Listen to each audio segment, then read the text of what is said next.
ဇလန်းရဲ့အပိုင်းလေးအစမှာတော့အိုနမ်မေမူဗီမတ်ကဲလို့အထင်မှားခဲ့တဲ့ဂင်ချိုးအန်အကြောင်းနဲ့စခဲ့ပါတယ်။ချိုးအန်ကအကြောင်းတုန်းကအနေအေးတဲ့ကောင်မလေးတစ်ယောက်ပါ။ဒါပေမဲ့ချိုးအန်အထက်တန်းတုန်းကကြိတ် crush နေတဲ့ idol ဖြစ်ချင်တဲ့ဘူယွန်းဆိုတဲ့ကောင်တစ်ယောက်ရှိပါတယ်။ဒီလိုနဲ့ချိုးအန်အချိန်ပိုင်းလုံနေတဲ့ဆိုင်မှာဘူယွန်းနဲ့တွေ့ခဲ့ပါတယ်။ချိုးအန်ကတော့ဘူယွန်းကိုကြိုက်နေပေမဲ့ဘူယွန်းကတော့ချိုးအန်ကိုအသုံးချနေခဲ့ပါတယ်။ချိုးအန်အချိန်ပိုင်းလုံနေတဲ့ဆိုင်မှာအသက်မပြည့်သေးပဲအရက်တွေခဏခဏလာဝဲပါတယ်။ဘူယောရဲ့မွေးနေ့ဆိုပြီးချိုးအန်တယောက်ကာရာအိုကေရောက်သွားပြီးဘူယောကြောင့်အရက်တွေလည်းတောက်တက်လာပါတယ်။ဘူယောကချိုးအန်စီကနေပတ်စံတွေလည်းချီးခဲ့ပြီးပြန်မဆက်ခဲ့ပါဘူး။နောက်ပိုင်းလည်းပတ်စံလိုတိုင်းချိုးအန်ကိုလာရှာခဲ့ပါတယ်။နှစ်တွေကြာတော့ချိုးအန်အချိန်ပိုင်းလုံနေရင် TV မှာဘူယောအိုင်ရောအနေနဲ့ပွဲဦးထွက်တာတွေ့သွားပါတယ်။ချိုးအန်ကပွဲဦးထွက်တာဂုဏ်ယူပါတယ်ဆိုပြီးဘူယောစီကို message ပို့ခဲ့ပေမဲ့စာမပြန်ခဲ့ပါဘူး။အောင်မြင်သွားလို့ချိုးအန်ကိုပြစ်ပယ်သွားပါပြီ။တနေ့ဘူယုံကိုတွေ့လို့ခေါ်ခဲ့ပေမဲ့ဘူယုံကမကြားရင်အောင်ဆောင်နေခဲ့ပါတယ်။ဒီလိုနဲ့ဘူယုံရှိတဲ့နေရာကိုလက်ဆောင်ပေးဖို့သွားတဲ့ချိန်ချိုးရယ်ကပတ်စံလိုတဲ့ချိန်တိုင်းထုတ်ယူလို့ရတယ်ဆိုပြီးဘူယုံကသူ့တငယ်ချင်းကိုပြောနေတာချိုးရယ်ကြားခဲ့ပြီးနာကြီးသွားပါတော့တယ်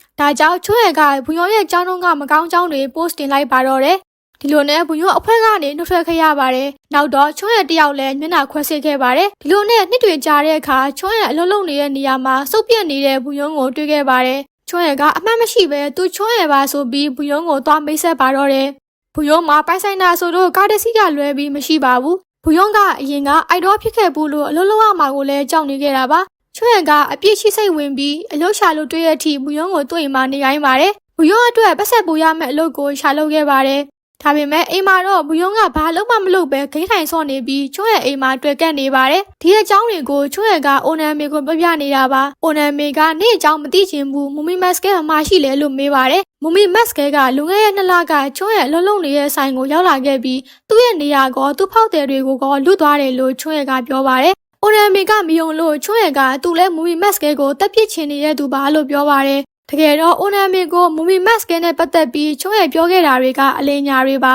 ။ချိုးရယ်နဲ့မူမီမတ်စကဲကတယောက်ကိုတယောက်အရန်ခင်ကြပြီးအမွာလိုဖြစ်နေတာပါ။ဒါကြောင့်မူမီမတ်စကဲကသူ့ဆွဲကြိုးကိုချိုးရယ်စီပေးလိုက်တာပါ။အိုနမ်အမေကိုတော့ချိုးရယ်ကမူမီမတ်စကဲအလုပ်ကနေထွက်သွားပြီလို့လင်ပြောခဲ့ပြီးတခြားဆိုင်တွေမှာသူစုံစမ်းပေးမယ်လို့ပြောခဲ့ပါတယ်။တစ်ဖက်မှာတော့မူမီမတ်စကဲတယောက်ဖျားပြီးချိုးရယ်ကစိတ်ယုံသွားဖို့ပြောတော့သူလူတက်ခဲ့လို့ရဲတွေလိုက်နေလို့စိတ်ယုံမသွားဘူးလို့ပြောပါတယ်။ချိုးရယ်ကမယုံတော့မူမီမတ်စကဲကသူ့အကြောင်းတွေအကုန်ပြပြလိုက်ပါတော့တယ်။ဒီလိုနဲ့ချိုးရယ်ကမူမီမတ်စကဲကိုတနာသွားပြီးကောက်ွယ်ပေးခြင်းခဲ့ပါတယ်။ချိုးရယ်ကအိုနမ်မေလိုက်နေလို့ဒီကနေထွက်သွားတော့လို့မူမီမတ်စကဲကိုပြောပါတယ်။ချိုးရယ်တယောက်မူမီမတ်စကဲနေတဲ့တိုက်ကနေထွက်လာတဲ့ချိန်မူမီမတ်စကဲရဲ့ဖန်တယောက်ကပုံခိုးရိုက်ခဲ့ပါတယ်။ဒီလိုနဲ့ချိုးရယ်အိမ်ပြန်လာတော့အိမ်မှာအလုံးမရှိကိုင်မရှိ130ဘူးယွန်းကိုချိုးရယ်ကသူ့အိမ်ကနေထွက်သွားခိုင်းပါတယ်။ဘူးယွန်းကချိုးရယ်ကွန်ပျူတာသုံးတာကနေချိုးရယ်အကောက်ကိုတွေ့သွားပြီးသူ့ဘဝပြတ်သွားခဲ့ရတာသူ့ပုံတွေ online မှာတင်ခဲ့တာချိုးရယ်ဆိုတာသိသွားပါတယ်။ဘူးယွန်းကတေးတောင်ထွက်မသွားနိုင်ဘူးဆိုပြီးချိုးရယ်ကိုရိုင်းနဲ့နှိပ်စက်ပါတော့တယ်။တစ်ဖက်မှာတော့မူမီမတ်စကဲတော့ဘူကီဝဲနေရင် online ကသူ့ရဲ့ဖန်နဲ့တွေ့သွားပါတယ်။ဖန်ဆိုတဲ့ကောင်ကတွေ့ကက်နေလို့မူမီမတ်စကဲကမသက်ပြစ်ခင်ထွက်သွားလိုက်တော့လို့ပြောပါတော့တယ်။မူမီမတ်စကဲထွက်သွားဖို့လုပ်ချိန်ချိုးရယ်ကလည်းအတူလိုက်ခဲ့မယ်လို့ပြောပါတယ်။ဒီလိုနဲ့ဘူယွန်းအိတ်နေချိန်ပစ္စည်းတွေယူဖို့ချိုးရယ်ရောက်လာခဲ့ပါတယ်။တိတ်တိတ်လေးလာခဲ့ပေမဲ့ဘူယွန်းနိုးသွားပြီး